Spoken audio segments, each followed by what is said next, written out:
Yağ ketesi mi? Mamam yağladı onu. Mamam çok yağladı. Şimdi benimkine bak. Şunu da. Ben yağsız yiyorum.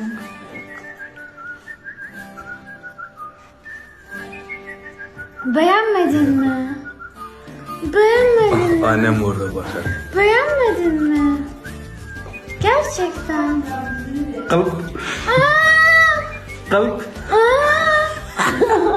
Kulp ne de? Kalıp. Kulp ne de?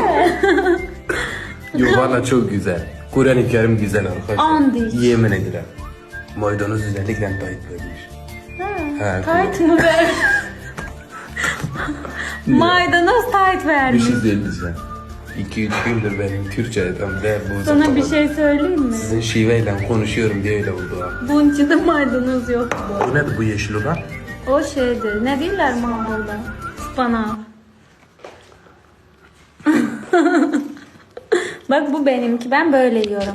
Çekmem böyle yiyirəm. Biraz çok pişmiş ve yağsız yiyirəm. Çünkü yağlı yiyə bilmirəm. Göz haqqınızı helal edin. Ha valla. Kur'an.